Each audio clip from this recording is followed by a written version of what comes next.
High guys, இன்னைக்கு நம்ம 2020 release ஆன அன்ஏஜ்ட் அப்படின்ற ஒரு த்ரில்லர் சர்வைவல் மூவி தான் நம்ம இன்னைக்கு பார்க்க போறோம். இந்த படத்தோட ஒன்லைன் என்னன்னா, காலையில ஹீரோயினும் அவங்க பையனை ஸ்கூல்ல டிராப் பண்றதுக்காக கார் ஓட்டிட்டு போறாங்க. ரோடு செம டிராஃபிக்கா இருக்கு. அந்த டிராஃபிக்ல அவங்க மாட்டிட்டாங்க. அந்த நேரத்துல பக்கத்துல இருந்த ஒரு ஸ்ட்ரேஞ்சருக்கும் இவங்களுக்கும் சண்டை ஆகுது. சண்டைலாம் முடிச்ச பிறகு அவங்க பையனை ஸ்கூல்ல டிராப் பண்ணிடுறாங்க. ஆஃபீஸ்க்காக கிளம்பிப்பாங்க. அப்பதான் ஒரு விஷயத்த நோட் பண்றாங்க. அவங்க பின்னாடி அந்த ஸ்ட்ரேஞ்சர் ஃபாலோ பண்ணிட்டு வரான். ஹீரோனுக்கு தெரிஞ்சவங்க எல்லாரையும் கொலை பண்றான். ஹீரோனோட பையனும் கொலை பண்ண முயற்சி பண்றான். யார் இவன், எதுக்கு இதெல்லாம் பண்றான், கடைசியில வந்து ஹீரோனி தப்பிச்சாங்களா, அவங்க பையனை காப்பாத்தினாங்களா இல்லையான்றதான் இந்த முழு படத்தோட கதையே. படத்தோட ஆரம்பத்துல இருந்து முடிவு இருக்கும் ரொம்ப விறுவிறுப்பா படத்தை எடுத்துட்டு போயிருப்பாங்க. சோ டக்குன்னு கதைக்குள்ள போலாம் வாங்க. நீங்க பாத்துருக்குது வாய்ஸ் மூவி ஷார்ட்ஸ். மறக்காம சப்ஸ்கிரைப் பண்ணுங்க அண்ட் பெல் ஐகானை கிளிக் பண்ணுங்க. படத்தோட ஸ்டார்டிங்ல ஒரு காரை காமிக்கிறாங்க. அவங்க ஜோரன்னு மழை பெய்து அந்த காருக்குள்ள ஒருத்தர் கொஞ்சம் வெயிட்டா தாடியெல்லாம் வச்சுட்டு கொஞ்சம் டெரரா உள்ள இருக்காரு. அவர் சில டேப்லெட் எல்லாம் போடுறாரு. அவர் கையில தான் ஒரு மோதிரத்தை கோபமா வீசி எறிகிறாரு. அந்த காரை விட்டு இறங்குறாரு. கையில ஒரு பெட்ரோல் கேனையும் இன்னொன்னு ஒரு கையில சுத்தியும் எடுத்துட்டு அங்க இருக்கிற அந்த வீட்டை நோக்கி போறாரு. அந்த வீட்டுல அந்த கதவை டமால் டிமான்னு அடிக்கிறாரு. அந்த வீட்டோட ஓனர் வெளியே வராங்க. அவங்க கணவரை கொலை பண்ணிடுறாரு. அவங்க மனைவியை கொடூரமா கொலை பண்ணி அந்த வீட்டையே கொளுத்திட்டு அந்த கார் எடுத்துட்டு அவரு வேகமா வராரு. அடுத்த நாள் காலையில நம்ம ஹீரோயினை காமிக்கிறாங்க. நல்லா தூங்கிட்டு இருக்காங்க. ஹீரோயின் அவங்க கணவரை விவாகரத்து பண்றதுக்காக அப்ளை பண்ணிருப்பாங்க. இப்ப ஹீரோயினுக்கு ஒரு கால் வரும். அந்த கேஸ் ஹேண்டில் பண்றவர் அவர் என்ன சொல்றாருன்னா, உன்னோட கணவர் இப்போ ஒரு நோட்டீஸ் கொடுத்திருக்காரு. அவர் என்ன கேட்கிறாருன்னா, அந்த வீடு அவருக்கு வேணுமா அப்படின்றத சொல்வாங்க. ஹீரோனியும் அவங்க பையனும் அந்த வீட்டுல இருப்பாங்க. அந்த வீடு உங்க கணவர் வேணும், அப்பதான் நான் விவாகரத்து கொடுப்பேன் அப்படின்ற மாதிரி அவர் ஒரு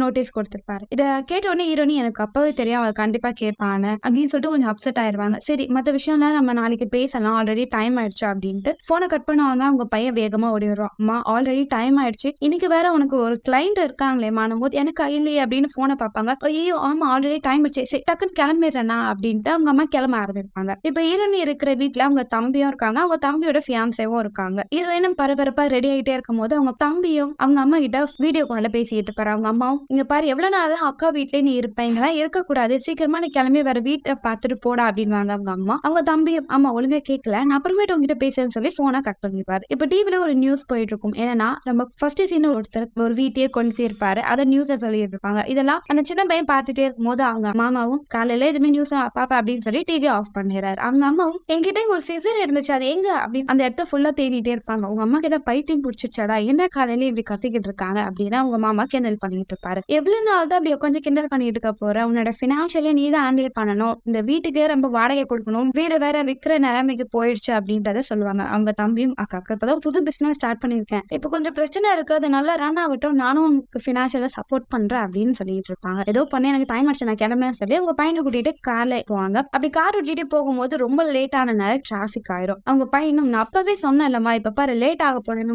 இரு எனக்கு ஒரு ஷார்ட் ரூட் தெரியும், நம்ம அந்த வழியா போல அப்படின்னு சொல்லி வேற ஒரு ரூட்ல கூட்டிட்டு போவாங்க. ஆனா அங்கேயும் டிராபிக் ஆயிரும். அப்பதான் ஹீரோனியோட கணவர் கால் பண்ணுவாரு. ஆனா ஹீரோனி பேச மாட்டாங்க. அவங்க பையன் கிட்ட கொடுத்துருவாங்க. அவனும், அப்பா இன்னைக்கு வீக்கெண்ட் நம்ம வெளியே போறோம்னு பிளான் பண்ணுமே, வரீங்களா அப்படின்னு போது, இல்ல எனக்கு ஒரு மீட்டிங் இருக்கு, என்னோட பாஸ் என்ன வெளியே வர சொல்லிருக்காங்க, இந்த வாட்டி வர முடியாது, அடுத்த வாட்டி கண்டிப்பா வரேன் அப்படின்வாங்க. இது கேட்ட ஹீரோனிக்கு கடுப்பாயிரும். உங்க பையன் கூட ஒழுங்காவே டைம் ஸ்பெண்ட் பண்ண மாட்டீங்களா, அதை விட என்ன வேலை இருக்கு உங்களுக்கு, இதனாலதான் பிரச்சனையே வருது அப்படின்னு சொல்லி சண்டை போடுவாங்க. இதெல்லாம் அந்த பையன் கேட்டுட்டே இருப்பான். ஆனா அவங்க ஒய்ஃபும், சரி மத்தெல்லாம் அப்புறமேட்டு பேசுறேன்னு சொல்லி போனை வச்சிருவாங்க. ஹீரோனிக்கும் பொறுமையை இழந்துருவாங்க. ரொம்ப நேரமே இங்க இருக்குமே கடுப்பா இருக்கு அப்படின்னும் போது, அம்மா ஆல்ரெடி நீ அந்த இடத்த விட்டு இங்க வந்த, இங்க ரொம்ப டிராபிக் ஆயிடுச்சு, இனிமே தெரிய யோசிக்காது, கொஞ்ச நேரம் வெயிட் பண்ணுன்னு அவங்க பையன் சொல்லிட்டு இருப்பான். இப்ப அவங்க அம்மாக்கு கால் வரும். அவங்க கிளைண்டோ 9 மணிக்கு வந்துருவீங்களா அப்படின்னு கேட்கும் போது, நான் கொஞ்சம் டிராபிக்ல மாட்டிக்கிட்டேன், எனக்கு வர கொஞ்சம் 20 மினிட்ஸ் ஆகும் அப்படின்னும் போது அவங்க செம கடுப்பாயிருவாங்க. இதெல்லாம் வாய்க்காகுது, நான் வேற ஒரு கிளைண்ட பாத்துக்கிறேன் அப்படின்னு சொல்லி டக்குன்னு போனை வச்சிருவாங்க. இதனால ஹீரோனி செம கடுப்பாயிருவாங்க. இவ்வளவு டிராபிக்கா இருக்கு, இது எதுனால தெரியுமா, கார் அதிகமா இருக்கு, கார் ஓட்ட மக்கள் எண்ணிக்கை அதிகமா இருந்தது, இதெல்லாம் பிரச்சனை அப்படின்னு சொல்லி மக்களை திட்டிக்கிட்டு இருப்பாங்க. அவங்க பையனும், அம்மா யாரு மேல பிரச்சனைன்னு தெரியுமா, உன்னாலதான், காலையில சீக்கிரமே எழுந்துக்காதது உன் தப்பு, அதுக்கு எதுக்கு நீ மத்தவங்க திட்டிக்கிட்டு இருக்கணும் போது அவங்க அம்மா, ஆமால கரெக்டா என் மேலதான் தப்பு, சரி நீயே ஐடியா கூற, இப்ப என்ன பண்ணலாம் அப்படிங்கும் போது, சரி நான் ஒரு ரூட் சொல்றேன், அந்த வழியா போகலாம் அப்படின்னு சொல்லிட்டு அவங்க பையன் ஒரு ரூட் சொல்லுவான். அதை கேட்டுட்டு அவங்க அம்மாவும் கார் ஓட்டிட்டு போவாங்க. அப்படி கார் ஓட்டிட்டே போகும்போது அங்க ஒரு சிக்னல் அவங்க நின்றுவாங்க. அவங்களுக்கு முன்னாடி ஒரு பெரிய கார் நிற்கும். அங்க கிரீன் கலர் சிக்னல் வெந்துரும். ஆனா அந்த காரை அவங்க எடுக்காமலே இருப்பாங்க முன்னாடி இருக்கிறவங்க. இதனால ஹீரோனி கடுப்பாயிருவாங்க. கண்டினியூவா ஆர்னர் அடிச்சுக்கிட்டே இருப்பாங்க. அதுக்கு அடுத்தது அந்த காரை கிராஸ் பண்ணி அவங்க வேகமா முன்னாடி போயிருவாங்க. இப்போ திரும்ப சிக்னலை மாட்டிப்பாங்க. அவங்க கிட்ட ஒரு கார் வரும். அந்த காருக்குள்ள இருக்கிறது யாருன்னா, படத்தோட ஸ்டார்டிங்ல ஒரு சைக்கோ பார்த்தோம்ல, அவனோட கார் தான் இது. அவனோட காரை தான் பார்த்து இவங்க ஆர்னர் அடிச்சுட்டு இருப்பாங்க. அதை கிராஸ் பண்ணி வந்திருப்பாங்க. இதெல்லாம் பார்த்தா அவன் செம்ம கடுப்பாகிறான். உடனே ஹீரோனி கிட்ட பேச ட்ரை பண்ணுவான். ஆனா ஹீரோனி, இங்க பாரு கண்ணாடியை கீழே இறக்காது அப்படின்வாங்க. ஆனா அவனும் அவர் பேசுறாருமா அப்படின்னு சொல்லிட்டு டோரோட கண்ணாடியை அவன் கீழே கீழே இறக்கி விட்டுருவான். அவரும் லைட்டா அடிக்கணும். நீங்க என்ன அப்படி அடிக்கிறீங்க, அவ்வளவு என்ன உங்களுக்கு காலையில ஹரிபரியான வேலை அப்படின்னு கேட்கும்போது, இங்க பாருங்க கிரீன் சிக்னல் போட்டும் நீங்க கார் எடுக்கல, அது உங்க தப்பு. எனக்கு அர்ஜென்ட் வேலை இருக்கு, அதனால தான் நான் ஆனர் அடிச்சேன் அப்படின்னும் போது அவரும் எனக்கு ஒரு பிரச்சனை இருக்கு, டக்குன்னு கார் எடுக்க முடியல, அதுக்கு நான் மன்னிப்பு கேட்டுக்கிறேன். இப்போ நீங்க பண்ணதுக்கு மன்னிப்பு கேளுங்க அப்படின்னும் போது நான் அதுக்கு கேட்கணும், என் மேல எந்த தப்பும் இல்ல, உனக்குலாம் மன்னிப்பு கேட்கணும் எனக்கு அவசியமே இல்லை அப்படின்ட்டு கொஞ்சம் ரூடா பேசுவாங்க. இதெல்லாம் பார்த்து அவங்க பையன் அம்மா போதும் நிறுத்துங்க, கார் எடுங்க, சிக்னல் எடுத்துட்டாங்க அப்படின்னும் போது அவங்க அம்மா சரி இது மாதிரி சண்டை வேணும்னு சொல்லி காரை வேகமா எடுப்பாங்க. ஆனா அந்த ஆளு இங்க பாருங்க மன்னிப்பு கேளுங்க, அதுதான் உங்களுக்கு நல்லது, இல்லைன்னா உங்களுக்கு நான் சில பாடங்கள் எடுக்க வேண்டியதா இருக்கும் அப்படின்னும் பைத்தியக்காரன் ஏதாவது பேசிட்டு போட்டோம் அப்படின்ட்டு அவங்க காரை எடுத்துட்டு வேகமா ஓட்டிட்டு போயிட்டு இருப்பாங்க. அப்படி அவங்க கார் ஓட்டிட்டே போகும்போது இப்போ அந்த சைக்கோ இடிக்கிறதுக்காக கிட்ட வருவான். ஹீரோனே பயந்து போயிருவாங்க, அவனுக்கு என்ன பிரச்சனை, எதுக்கு என் காரை அடிக்காரான்னு சொல்லி வேகமா ஓட்டிட்டு போவாங்க. அவனும் கிட்ட வருவான். இதை பார்த்து ஹீரோனே பயந்து போயிருவாங்க. அதுக்கடுத்து அந்த ஆள் காரை எடுத்துட்டு தூரமா போயிருவாங்க. ஹீரோனே அப்பா இதுக்கிட்ட பிரச்சனை இல்லைன்னு சொல்லிட்டு சேஃபா அவங்க பையனை ஸ்கூல்ல விட்டுருவாங்க. 3:30 ஸ்கூல் முடியும், நான் அதை உன்னை பிக்கப் பண்ணிக்கிறேன் போது அம்மா தயவு செய்ய சீக்கிரமா வாங்கமான போது சரி அப்படின்னு சொல்லிட்டு கார் ஓட்டிட்டு வெளியே வருவாங்க. அப்போ அவங்களோட லாயர் இருப்பாரு, அவர்கிட்ட பேசுவாங்க, இங்க ஒரு பிரச்சனை ஆயிடுச்சு, ஒரு பைத்தியக்காரன் வந்து என்னோட காரை எடுக்க ட்ரை பண்ணா, எப்படியோ நான் தப்பிச்சிட்டேன், உங்ககிட்ட ஒரு முக்கியமான விஷயம் பேசணும், நம்ம மார்னிங் பிரேக்ஃபாஸ்ட் சாப்பிட்டுட்டே பேசலாம், அங்க வந்துருங்க அப்படின்னும் போது அவரும் சரி ஓகே சீக்கிரமா வந்துருங்க, லேட் ஆக்காதீங்க அப்படின்ட்டுவார். அவங்களும் கார் ஓட்டிட்டே போவாங்க. பெட்ரோல் கம்மியா இருக்கும், அதனால அங்க இருந்த ஒரு பெட்ரோல் பங்க்ல போய் பெட்ரோல் போட்டுட்டு சில பொருள் எல்லாம் வாங்கணும்னு சொல்லி அங்க இருக்கிற சூப்பர் மார்க்கெட் போய் வாங்கிட்டு இருப்பாங்க. வாங்கிட்டு வெளியே வந்து பார்த்தா அவங்க காருக்கு பின்னாடிதான் அந்த சைக்கோட கார் நிற்கிறத பார்த்து இருந்து பயந்துருவாங்க. அங்க அப்படியே நிக்கும் போது அந்த கடையில இருக்கிறவங்க என்னாச்சு மேடம் ஏதாவது பிரச்சனை, அந்த காருக்காரர் என்ன ரொம்ப நேரமா ஃபாலோ பண்ணிட்டே வரான், எனக்கு பயமா இருக்குன்னும் போது அங்க இருந்த லேடியும் சரி நான் உடனே போலீஸ் கால் பண்றேன், அவங்க வந்தா இந்த ஆள் போயிடுவான் அப்படின்னும் போது பக்கத்துல இருந்தாலும் அதெல்லாம் வேண்டாம், நீங்க தனியாட்டினால்தான் உங்களை பயமுறுத்த பாக்கலாம், நான் அவங்க கூட வர வாங்கன்னு சொல்லிட்டு கூட வருவாங்க. அந்த சைக்கோட கார் நம்பரை வந்து ஹீரோனி கிட்ட சொல்லுவாங்க, நீங்க ஒன்னும் பயப்படாதீங்க மேம், நீங்க போங்க நான் பாத்துக்கிறேன் போது அவங்க கார் விட்டுட்டு போயிடுவாங்க. அந்த ஆளும் சைக்கோ கிட்ட போய் இங்க பாருங்க உன்னோட கார் நம்பர் எனக்கு நல்லா ஞாபகம் இருக்கு, அந்த பொண்ணு பின்னாடி போகாதீங்க, இங்க இருந்து விலைக்கு போயிருங்க அப்படின்னும் போது அந்த ஆளுக்கு இப்போ கோவம் வரும் பாருங்க. கார் எடுத்து அவன் அப்படியே இடிக்க வருவாங்க, அவன் அப்படியே குப்புற கீழே விழுந்துருவான். டக்குன்னு இழந்துக்கும் போது ஆப்போசிட்ல வந்த கார் அவனை இடிச்சிடும், அவன் அங்கேயே இறந்து போயிடுவான். ஹீரோனையும் காரை விட்டுட்டு வேகமா போவாங்க, அந்த ஆள் பின்னாடி ஃபாலோ பண்ணிட்டே வருவான். ஹீரோனையும் இதை பார்த்து பயந்து போனனால போலீஸ் கால் பண்ணலான்னு அவளோட போனை தேடுவான், போனே இருக்காது. இப்போ அந்த சைக்கோ கிட்ட வருவான், அவன் கிட்ட தான் அந்த போன் இருக்கும். அவன் கிட்ட எப்படி என் போன் போச்சுன்னு சொல்லி ஹீரோனை பயந்துட்டு காரை வேகமா ஓட்டிட்டு போயிட்டே இருப்பாங்க. அப்படி வேகமா ஓட்டிட்டு போயிட்டே இருக்கும்போது அங்க இருக்கிற ஒரு சிக்னல்ல நின்றுவாங்க. அவங்க காருக்கு பின்னாடி அந்த சைக்கோ கார் இருக்கும். அவனும் கொஞ்சம் கொஞ்சமா ஹீரோனை காரை இடிச்சுக்கிட்டே இருப்பான். ஹீரோனிக்கு பயம் வந்துடும்.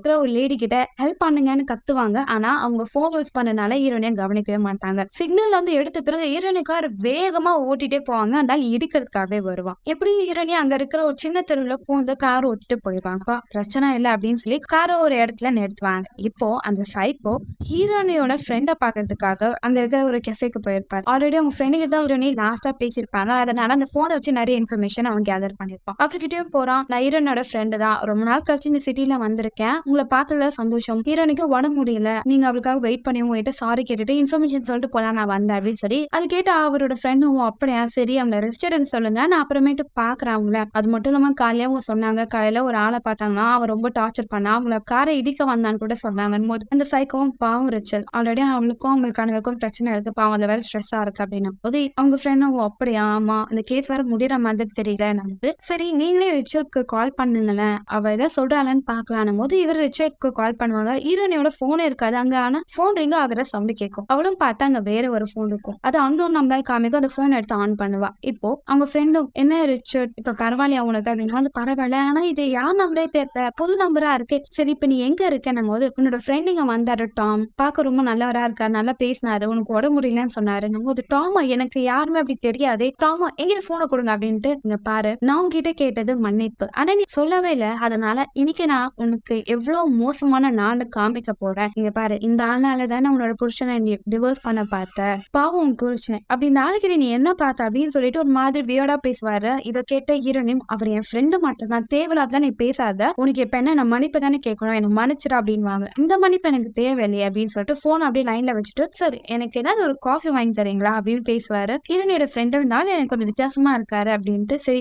என் போனை கொடுங்க நான் அங்கிருந்து போகிறேன் அப்படின்னு பார்க்கும்போது அங்கிருந்து கப்பை எடுத்து அந்த ஆளோட மண்டையிலே அடிச்சு அங்கேயே ஒரு மகியா பண்றாரு. இந்த சத்தெல்லாம் கேட்டு ஹீரோனி பயந்து போயிடுவாங்க. என்னாச்சு என் ஃப்ரெண்டுக்குன்னு போது அவன் பரலோகம் போயிட்டான், இதுதான் உன்னோட ஃபர்ஸ்ட் லெசன், அடுத்தது யாரை கொலை பண்ணணும்னு அப்புறமேட்டு சொல்றேன், போனை மட்டும் எங்கேயும் தூக்கி போடாத உன்கிட்டயே வச்சுக்கோணும் போது ஹீரோனி கத்துவாங்க கதறுவாங்க, தயவு செஞ்சு என்னை விட்டு எதுக்கு இப்படி பண்ற அப்படின்ற மாதிரி பேசிட்டு இருப்பாங்க. அது என்னன்னா இந்த சைக்கோவோட ஒய்ஃப் வந்து டிவோர்ஸ் பண்ணி வேற ஒருத்தவங்க கல்யாணம் பண்ணிருப்பாங்க. அதனால ஃபர்ஸ்ட் சீன்ல வந்து அவங்கள போய் அவன் கொலை பண்ணுவான். சோ இந்த சைக்கோட மைண்ட் செட் எப்படி இருக்குன்னா, ஹீரோயினோட எக்ஸ் வைஃப் மாதிரி தான். அதனால அவளுக்கும் நான் பாடம் சொல்லி தரணும்னு சொல்லி ஹீரோயினை கொஞ்சம் கொஞ்சமா டார்ச்சர் பண்ண ஆரம்பிக்கும். இப்போ அவன் கார் ஓட்டிட்டே வருவான். இப்போ நியூஸ்ல வந்து கெஃபேல நடந்த எல்லா விஷயத்தையும் சொல்லிட்டு இருப்பாங்க. இப்போ அவன் ஹீரோனுக்கு கால் பண்ணான். ஹீரோனி அப்படியே பதட்டத்துல இருப்பாங்க. என்ன வேணும் உனக்கு? செஞ்சு சாரி கேட்கிறேன். நீ லேட்டா சாரி சொல்ற, எனக்கு இது தேவையில்ல. உனக்கு நான் பாடம் சொல்லி தரேன். இன்னைக்கு நாள் உனக்கு ரொம்ப மோசமா இருக்க போகுது. சரி சொல்லு, உன்னோட போன்ல இருக்கிற கான்டாக்ட்ல அடுத்தது யார நான் கொலை பண்ணணும் அப்படின்னும் போது ஹீரோனி பயப்படும். இல்ல அப்படிலாம் பண்ணாத, நீ சொல்லனா நானே உன்னோட கான்டாக்ட் லிஸ்ட்ல இருக்கிறவங்களா ஒவ்வொருத்தவங்களா கொலை பண்ணுவேன். எனக்கு ஒரு நிறைய மெசேஜ் வந்திருக்குன்னு சொல்லி ஓனா படிச்சு காமிப்பா. உனக்கு கெய்டுன்னு ஒரு பையன் இருக்கான்ல, அடுத்தது அவனை போய் பார்க்கலாமா அப்படின்னு போது, நீங்க பாரு அவன் என் பையன், என்னோட ஃப்ரெண்டோட பையன். நீங்க பாரு நீ ரொம்ப கேவலமா போய் சொல்ற. அவனோட பையனை எனக்கு நல்லாவே தெரியும். உன்னோட போனோட டிபிலயும் உன் பையனோட போட்டோ தான் நான் வச்சிருக்கேன். அடுத்தது நான் அவனை போட்டு தரலான்னு பாக்குறேன். ஒண்ணு நீயே அடுத்தது யாரை கொலை பண்ணணும்னு சொல்ல, இல்லைன்னா உன் பையனை தான் நான் சூஸ் பண்ணுவேன் அப்படின்னும் போது ஹீரோன்னு யோசிப்பாங்க. நான் சொல்றேன் அப்படின்ட்டு அவங்களோட கிளைண்ட் இப்போ ஒருத்தங்க ரீசெண்டா சண்டை போட்டுட்டு போன் வச்சுட்டு போயிருப்பாங்க. அவங்கள போய் நீ பாரு அப்படின்னு இருப்பாங்க. எதுக்கு? காலையில அவ கூட எனக்கு சண்டை ஆச்சு, அதனால நீ அவ்வளவு வேணா கொலை பண்ண அப்படின்றத ஹீரோனே சொல்லிடுவாங்க. அப்படியா, சரி ஓகே, நான் அப்புறம் கால் பண்ணேன்னு சொல்லி போனை அவன் வச்சிருவான். ஹீரோனே இப்ப டக்குன்னு போலீஸ் கால் பண்ணுவாங்க. இப்ப அந்த ஆபீசரும் அந்த கிளைண்டோட வீட்டுக்கு போய் பார்ப்பாங்க. ஆனா அந்த இடத்துல அந்த சைக்கோ வந்திருக்க மாட்டான். அவன் எங்க வந்திருப்பான்னா ஹீரோனோட வீட்டுக்கு வந்திருப்பான். இங்க ஹீரோனியோட தம்பி நியூஸ் எல்லாம் பாத்துட்டு இருப்பாங்க. அந்த நியூஸ்ல அந்த சைக்கோ பத்தி தான் சொல்லிட்டு இருப்பாங்க. இதெல்லாம் பாத்துட்டே இருக்கும்போது அவங்க ஃபியான்சையே கூப்பிடுவாங்க. இங்க பாரு நியூஸ்ல என்ன போயிட்டு இருக்குன்னு. ஆனா சத்தமே கேட்காது. அவன் எங்க இருக்கா அப்படின்னு சொல்லி போய் பார்க்கும்போது வெளியே ஒரு காருக்கு தான் நோட் பண்ணுவாரு. அது மட்டும் இல்லாம பெட்ரூமோட கண்ணாடியில உடஞ்சிருக்கும். அதனால அவங்க கேர்ள் ஃபிரெண்ட் பேர் சொல்லிட்டே உள்ள போய் பாப்பாரு. பார்த்தா அந்த சைக்கோ அங்க இருப்பான். அவனோட கேர்ள் ஃபிரெண்ட கட்டி போட்டு அடிச்சிருப்பான். அவங்க தம்பியும் தயவு செஞ்சு அவளை விட்டு அவளுக்கு ஒன்றும் தெரியாதுன்னு போது, இங்க பாரு இது ஆரம்பிச்சது என்னோட அக்காவால தான். அவனுக்கு நான் நல்ல பாடம் சொல்லி தரணும், இங்க வா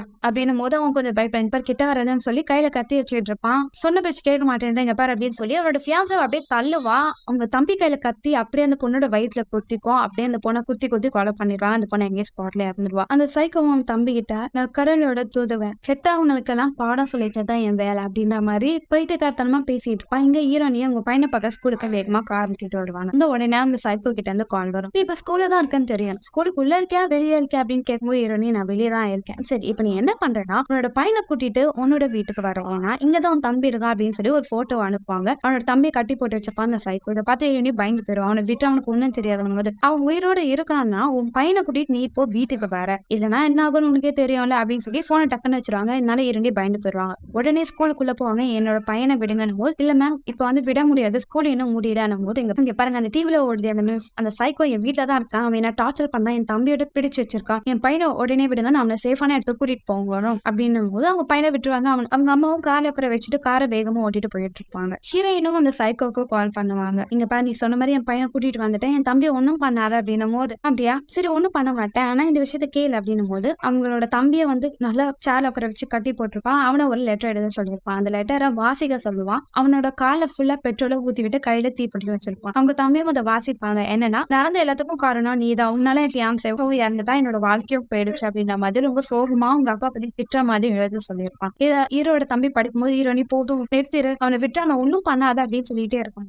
இப்ப டக்குன்னு அங்க ஒரு ஆபீசர் வந்துருவாங்க. அவரு ஷூட் பண்ணும் போது அந்த சைக்கோட தோல் பட்டையில கண்ணு போயிடும். அவன் அந்த கோவத்துல தீக்குச்ச கொளுத்தி விட்டுருவான். அதனால அவங்க தம்பி ஏறி ஆரம்பிச்சிருவான். சைக்கோ கார் எடுத்துட்டு அங்க வேகமா கார் ஓட்டிட்டு போவான். அந்த சத்தத்தெல்லாம் கேட்டோடனே ஹீரோனே பயந்துருவாங்க. அவங்க தான் வாமிட் பண்ண ஆரம்பிப்பாங்க. இதெல்லாம் பார்த்து அவங்க பையனும், அம்மா பயப்படாதம்மா, நான் அவன் கூட இருக்கேன் அப்படின்னு சொல்லிட்டு இருப்பான். இப்போ ஹீரோனிக்கு ஒரு கால் வரும். அவங்க பையனமா போன் எடுக்காதமான போது, இல்ல அது கண்டிப்பா சைக்கோ தான் அப்படின்னு சொல்லிட்டு போன் எடுப்பாங்க. அவன் என்ன சொல்லுவான்னா, நான் சும்மா விட மாட்டேன், உன்னோட பையன் என் கையால சாக போறான், அதை நீ பார்க்க போற, அப்பதான் இந்த பாடம் உனக்கு நல்லா புரியும் அப்படின்னு சொல்லிட்டே இருக்கும்போது ஹீரோனே பயந்து போயிருப்பாங்க. உடனே நம்ம போலீஸா பார்க்க போறோம்னு சொல்லி கார் ஓட்டிட்டு வேகமா போவாங்க. அப்ப அவங்க பையனும், அம்மா உன்னோட போன் கிட்ட இருக்கான்னு கேட்கும்போது, இல்ல என்னோட போனை சைக்கோவே எடுத்துட்டான், உன்னோட டேப் அதையும் அவன் எடுத்துட்டான், அப்படி எப்படி அவனுக்கு நம்ம இருக்கிறது தெரியுது, அம்மா இதுக்கு ஒரு தடவை காரை செக் பண்ணணும் போது அவன் செக் பண்ணிட்டே இருப்பான். அம்மா இங்க ஒரு டேப் இருக்குமா, இதை வச்சுதான் அவன் எங்க போறான்னு லொகேஷனை கண்டுபிடிக்கிறான், இது நான் வேணா தூக்கி போட்டுவானுமோ, இல்ல தூக்கி போடாத, என் போன்ல தானே இந்த லொகேஷன் கனெக்ட் ஆயிருக்கு, வேணா ரொம்ப அவன் எங்க போறான்னு கண்டுபிடிக்கலாம், அவன் எங்க இருக்கான்னு சொல்லணும் போது, அம்மா நம்ம போற அந்த டிஸ்டன்ஸ்ல தான் அவனா எங்க அப்படின்னும் போது, இவங்க காருக்கு முன்னாடி தான் அந்த சைக்கோ கார் ஓட்டிட்டு போயிட்டு இருப்பான். அவனுக்கு முன்னாடி போலீஸ் கார் போயிட்டு இருக்கும். இதை ஹீரோனி பாத்துறாங்க. சரி நம்ம நைஸா அந்த போலீஸ் கிட்ட போய் இன்ஃபர்மேஷன் சொல்லலாம் சொல்லிட்டு அவனை பார்க்காத மாதிரி நைஸா கார் ஓட்டிட்டு போவாங்க. அந்த சைக்கோக்கும் இவங்க தான் தெரியாம அந்த ரத்தத்தெல்லாம் மறைச்சிட்டு அப்படியே பொறுமையா கார் ஓட்டிட்டு போவாங்க. பார்த்தா அது ஹீரோனின்னு அவனுக்கு தெரிஞ்சிடும். அவங்க இடிக்க வருவான். அதுக்குள்ள அங்க இருக்கிற போலீஸோட கார் கிட்ட போயிருவாங்க. அவங்க பையனும் ஹெல்ப் மீ ஹெல்ப், பின்னாடி சைக்கோ வர, அவங்க எங்களை கொலை பண்ண பாக்குறான்றத சொல்லுவாங்க. அப்படி சொல்லிட்டே இருக்கும்போது அந்த சைக்கோ அந்த போலீஸோட காரையை இடிச்சிருவான். அங்க ஒரு பெரிய ட்ரக் வந்து அந்த போலீஸோட காரையை நசிக்கிறோம். ஹீரோனி அவ்வளவுதான், நம்மளுக்கு இருந்த ஹோப்பே போயிடுச்சுங்கிறது, நம்ம தப்பிக்கவே முடியாதுன்னு சொல்லிட்டு கார் ஓட்டிட்டு வேகமா போவாங்க. அந்த சைக்கோ ஃபாலோ பண்ணிட்டே வந்துகிட்டு இருப்பான். ஹீரோனி இப்ப அடுத்தது எங்க போனா நீ சேஃபா இருப்பேன்னும் போது அவங்க பையனமா போலீஸ் ஸ்டேஷன் போலாம், இல்ல அங்க வேணாம், வேற ஒரு இடத்துக்கு உன்னை சேஃபான கூட்டிட்டு பேசாம பாட்டி வீட்டுக்கு உன்னை கூட்டிட்டு போறேன், நீ போறதுக்கு முன்னாடி அங்க ஒரு சைலண்ட் அலாரமா கிளிக் பண்ணிரு, அங்க ஒரு சீக்ரெட் ரூம் இருக்குல்ல, அதுக்குள்ள நீ ஒளிஞ்சு அந்த சைக்கோவை நானே பிடிக்க பாக்குறேன் அப்படின்றத சொல்லுவாங்க. அவங்க பையனும் அம்மா இது சேஃப் அம்மா, கண்டிப்பா நம்மளால முடியும் அப்படின்னு சொல்லிட்டு காரை எடுத்துட்டு வேகமா ஓட்டிட்டே போவாங்க. இந்த சைக்கோ பின்னாடியே வருவான். இவங்க கார் ஓட்டிட்டே போகும்போது அந்த சைக்கோக்கு ரொம்ப கோவம் வந்துடும். அதனால பக்கத்துல வர எல்லா காரையும் இடிச்சு தள்ளிட்டு அவன் கார் ஓட்டிட்டு ஹீரோனி கார் கிட்ட வேகமா போவான். ஹீரோனி பயந்துருவாங்க. அப்படியே காரை திருப்பிடுவாங்க. அந்த சைக்கோ அந்த இடத்துல மாட்டிப்பான். ஹீரோனி அங்க ஒரு தெரு இருக்கும். அந்த தெருவுல எல்லாரோட வீடும் ஒரே மாதிரி இருக்கும். அங்கதான் அவங்க பாட்டி வீட்டுக்கு ஹீரோனி ஓட்டிட்டு வேகமா போய் அவங்க காரை பார்க் பண்ணிடுவாங்க. சைக்கோக்கு அங்க எங்க ஹீரோனி வீடுன்னு தெரியாம அப்படியே எல்லா இடத்துலயும் ஓட்டிட்டே போவான். அங்க இருக்கிற காரை ஒவ்வொன்னா பாத்துட்டே வருவான். ஹீரோனி போ, சீக்கிரமா போ, நான் சொன்ன பிளான் ஞாபகம் இருக்குல்ல, நீ அதை பண்ணு அப்படின்னு சொல்லுவாங்க. அவனும் சரிமா சொல்லி வேகமா வீட்டுக்குள்ள போவான். அங்க இருக்கிற சைலண்ட் அலாரம் கிளிக் பண்ணிடுவான். டார்ச் லைட் எடுத்து அவங்க பெட்ரூம்ல இருக்கிற அந்த சீக்ரெட் டோருக்குள்ள போய் ஒளிஞ்சுப்பான். எங்க ஹீரோனியும் அந்த ஆள் வந்து அவனை அடிக்கணும்னு சொல்லி ஷார்ப்பான சிசரு கட் அப்படின்னு சொல்லி சில பொருளை எடுத்துட்டு ரெடியா இருப்பாங்க. அந்த சைக்கோவும் கார் ஓட்டிட்டே வருவான். கண்டுபிடிக்க முடியாது அவனால, இதுக்கு மேல கண்டுபிடிக்க முடியாதுன்னு சொல்லி ஒரு இடத்துல கார்ல எடுத்துட்டு டேப்லெட் போட்டுட்டே இருப்பான். பக்கத்துல திரும்பி பார்த்தா ஹீரோனியோட காரை அவன் கண்டுபிடிச்சிருவான். டக்குன்னு ஹீரோனி ஆப்போசிட்ல ஒரு கார் எடுத்துட்டு அந்த சைக்கோட காரை இடிச்சிருவாங்க. அந்த கார் அப்படியே குப்புற கீழே விழுந்துரும். ஹீரோனியும் போய் அந்த ஆள் செத்துறான்னு போய் பார்த்தா அவன் அப்படியே எழுந்து வந்து ஹீரோனை போட்டு செம்ம அடி அடிப்பான். உன் கண்ணு முன்னாடியே உன் பையனை எப்படி கொலை பண்றேன்னு பாரு அப்படின்னு சொல்லிட்டு அவங்க பையனை பார்க்கறதுக்காக வீட்டு கதவை உடைச்சிட்டு உள்ள போவான். போலீஸ் மாதிரியே பேசுவான். உங்க அம்மாக்கு அடிபட்டுடுச்சு, ஆனா இப்ப அவங்க ஓகே தான், அவங்கதான் நீங்க இருக்கேன்னு சொன்னாங்க, உனக்கு கூட்டிட்டு போக தான் நான் வந்திருக்கேன், எங்க இருக்க அப்படின்னு நைஸா பேசுவான். அந்த குட்டி பையனும் ஒருவேளை போலீஸ் தான் போல அப்படின்னு நினைப்பான். ஆனா கதை விட்டு வெளியே வராம உள்ளே ஒழிஞ்சுக்கிட்டு இருப்பான். இப்ப டக்குன்னு அந்த கதவை ஓபன் பண்ணி அந்த பையனை பிடிக்க வருவான். யாருன்னு பார்த்தா அவங்க அம்மா தான். சைலண்டா இரு அப்படின்வாங்க. அவன் டக்குன்னு பயந்தனால கத்திடுவான். அந்த இடத்துல அந்த சைக்கோ வந்து அவங்க அம்மாவோட காலை தர எழுத்துட்டு போய் அவங்க அம்மா போட்டு சம்மாடி அடிப்பான். அந்த குட்டி பையனை பிடிச்சிருவான். இப்ப பாரு அவனை நான் என்ன பண்ண போறேன்னு சொல்லி அந்த பையனை டார்ச்சர் பண்ணுவான். அவனை கொலை பண்ண முயற்சி பண்ணுவான். அவங்க அம்மா வந்து தான் பையனை காப்பான்னு சொல்லி ரொம்ப முயற்சி பண்ணுவாங்க. ஆனா அவங்களால முடியாது. அவங்கள அப்படியே பெட்ல தள்ளி விட்டுருவான். செமையா அடி வாங்கின அவங்களும் மூச்சு விட முடியாம கஷ்டப்படுவாங்க. அப்பதான் அவங்க கிட்ட சிசர் இருக்குன்றது ஞாபகம் வரும். அதை எடுப்பாங்க. இங்க அவங்க பையனோட கழுத்துல கம்பி வச்சு அந்த சைக்கோ இறுக்கி கட்டிக்கிட்டே இருப்பான். அந்த சிசரை எடுத்து அவனோட கண்ணுலயும் ஒரு சொருவி சொல்லுவாங்க. அவன் அப்படியே டொப்பன்னு கீழே விழுந்துருவான். எவ்வளவு தைரியம் அவனுக்கு அப்படின்னு திரும்ப அந்த கண்ணுல இருக்க அந்த கத்தை இன்னுமே உள்ள ஆழமா சொருகிட்டுருவாங்க. அவன் கீழே விழுந்துருவான். அம்மாவும் பையனும் தப்பிச்சிருவாங்க. இப்போ ஒரு வழியா போலீஸும் வந்துருவாங்க. அந்த சைக்கோ பிடிச்சிட்டு போயிருவாங்க. உங்ககிட்ட ஒரு முக்கியமான விஷயம் சொல்லணும், தனியா வாங்கன்னு கூட்டிட்டு போங்க. என்ன விஷயம்னா அவங்க தம்பி சார்ல உயிரோட இருக்கிற விஷயம் சொல்லிடுவாங்க. இதை கேட்ட அந்த பையனும் சந்தோஷமாயிரும். போலீஸ் ஆபீசரும் இப்ப நீங்க வீட்டுக்கு போலாம் அப்படின்றத சொல்லுவாங்க. கார் ஓட்டிட்டு இப்ப ஹீரோனே பொறுமையா வெளியே வருவாங்க. அப்படி கார் ஓட்டிட்டே போகும்போது ஆப்போசிட்ல ஒரு கார் வரும். இப்ப ஹீரோயின் ஆர்னரை அடிக்காம அப்படியே சைலண்டா நிற்பாங்க. அந்த கார் போயிடும். ஹீரோனையும் கார் ஓட்டிட்டு போவாங்க. இதை பார்த்து அவங்க பையனும் நல்ல முடிவு எடுத்திருக்கீங்கம்மா அப்படின்றத சொல்லுவான். இதோட இந்த படம் முடியுது. நம்ம வாழ்க்கையில இல்ல எந்த நேரத்துல எந்த பிரச்சனை வரும்னா நம்மளால கெஸ் பண்ணவே முடியாது. எது வேணா எப்ப வேணா நடக்க வாய்ப்பு இருக்கு. அந்த நேரத்துல உங்களுக்கு உதவி பண்ண யாருமே இருக்க மாட்டாங்க. நீங்களே தான் அந்த பிரச்சனையை விட்டு வெளியே வரணும். அதுக்கு நீங்க ரொம்ப ஸ்ட்ராங்கா இருக்கணும், தைரியமா இருக்கணும். அப்படி இருந்தா எந்த ஒரு பிரச்சனையா இருந்தாலும் நீங்க அதை விட்டு வெளியே சீக்கிரமாவே வந்துடலாம். சோ இந்த படம் உங்களுக்கு பிடிச்சிருக்கும்னு நினைக்கிறேன். அடுத்த ஒரு வித்தியாசமான படத்துல உங்களை சந்திக்க வரேன். Until then, bye bye.